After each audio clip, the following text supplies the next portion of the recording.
ओम नमो भगवते वासुदेवाय नमः। हरे कृष्णा, राधे राधे। आज के इस वीडियो में हम श्रवण करने जा रहे हैं ज्येष्ठ मास महात्म्य का 8वां अध्याय। इस अध्याय में वर्णन है गौरी व्रत का महात्म्य।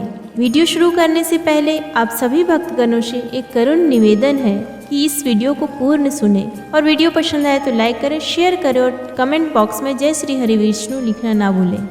अस्कन जी कहने लगे कि पहले हिमवान नाम करके पर्वतों का राजा था। वह स्थावर जंगम दोनों रूप धारण करता था। बड़े सुंदर अंग वाली उसकी स्त्री का नाम मेनका था। हिमवान सब सिद्धियों से युक्त होने पर भी संतानहीन होने के कारण अत्यंत दुखी था और संतान के लिए बहुत से व्रत दानों को भी किया, परंतु संतान न हुई। एक दिन उस राजा ने मेनका को बुलाकर कहा कि धिक्कार है, धिक्कार है, और ऐसा कहकर बारंबार प्रलाप करने लगा। वह कहने लगा कि जो स्त्री रक्त और लावण्य से युक्त होने पर भी संतान से हीन हो, वह स्त्री समस्त लोकों में निंदित और निर्भाग्य है। हे शुचिस्मिते, तुमको देखकर सदा मुझे अधिक समय तक संताप होता है, इसलिए अब से मैं कभी तुम्हारा मुख नहीं देखूंगा। विद्वान पशुओं के समान तुम अपने प्राणों को कैसे धारण करती हो? अपने पति के ऐसे वचन सुनकर जैसे वायु के आघात से केला और वज्र के आघात से पर्वत गिरता है, वह मेनका पृथ्वी पर गिर गई तथा रोती और विलाप करती हुई भगवान विष्णु के शरण में गई। लक्ष्मी जी के प्रार्थना करने पर और सामने नारद ऋषि को देखकर भगवान विष्णु ने नारद जी को मेनका के पास भेजा। नारद जी ने वहां जाकर मेनका को प्रणाशन व्रत का उपदेश दिया और कहा कि ज्येष्ठ तृतीया के दिन विधान पूर्वक इस व्रत को करो। उपदेश पाने पर मेनका ऐसी पर्वत गुफा जिसको मनुष्यों ने कभी नहीं देखा, जो कि सिंह और व्याघ्रों से युक्त है, वह पतिव्रता वहां जाकर स्थाणु के समान नियम में स्थित हो गई तथा भोजन, निद्रा और अन्य किसी भी कर्म को न करके सब कर्मों को त्याग दिया। केवल भगवान विष्णु की गुणमयी और मनसी माया का सदा स्मरण करती रही। यह सब दुष्कर कर्म ज्येष्ठ मास में हुआ। अनायास से ऐसे कठिन व्रत के हो जाने पर उस व्रत के पुण्य प्रभाव से जगन्मयी माया प्रकट हो गई। उस माया को देखकर मेनका ने परम भक्ति से उनकी स्तुति की।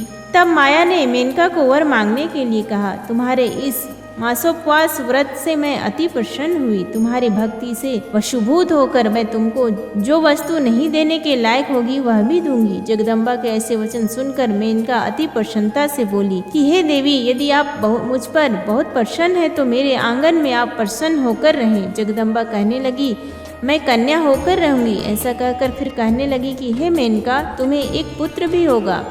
मैं तुमसे एक हित की बात कहती हूँ, सो तुम मेरी आज्ञा से करो। तुमको अनायास ही इस ज्येष्ठ मास के मासोपवास व्रत का फल मिल गया। अब तुम अपने घर को जाओ और सदैव इस व्रत को विधि पूर्वक करती रहो। ऐसा कहकर माया अंतर्ध्यान हो गई और मेनका भी अपने घर को चली गई। घर जाकर मेनका ने राजा हिमवान से सब समाचार विस्तार पूर्वक कहा और भृगु ऋषि के उपदिष्ट मार्ग से ऐसे व्रत को मेनका ने भी किया। इस समाचार को सुनकर हिमवान बड़ी प्रसन्नता और हर्ष के साथ दोनों हाथों से मेनका को आलिंगन किया, अपनी गोद में बिठाकर समझाने लगा। उसके पश्चात काल व्यतीत हो जाने पर मेनका गर्भवती हुई और वशिष्ठ ऋषि ने आकर मेनका का पुंसवन संस्कार कराया। स्कंद जी कहते हैं कि हिमाचल के समान मनुष्य पृथ्वी पर अति दुर्लभ होते हैं। जिसके घर में स्वयं जगदम्बा प्रकट हुई और उमा, गौरी और पार्वती के नाम से विख्यात हुई, इस प्रकार ज्येष्ठ शुक्ल चतुर्थी को शिवा प्रकट हुई। इसलिए सौभाग्य की वृद्धि के लिए स्त्रियों को चतुर्थी के दिन शिवा का व्रत अवश्य करना चाहिए। मिट्टी का शिव बनाकर मंडप के चारों द्वारों को अच्छी तरह शोभित करना चाहिए। गिरजासन के चारों तरफ धान्य को बिछाकर मध्य भाग में अपनी शक्ति के अनुसार चांदी का झूला बनावे।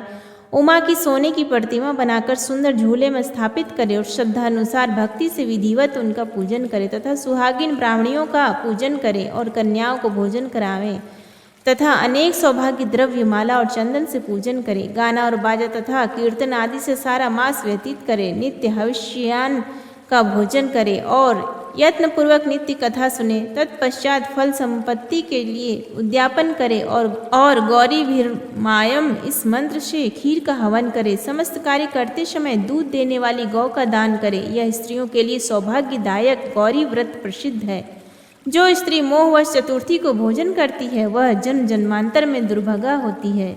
उस दिन से इस व्रत की जगती तल में उमा जयंती नाम से प्रसिद्ध हुई। मेनका ने पुत्र संतान के निमित्त फिर इस व्रत को किया और इसके प्रभाव से महान तेजस्वी पुत्र उत्पन्न हुआ। वह मैनाक नाम से दूसरा हिमाचल कहा जाता है। इति श्री ज्येष्ठ मास महात्म्य गौरी व्रत महात्म्य वर्णन का 8वां अध्याय समाप्त हुआ।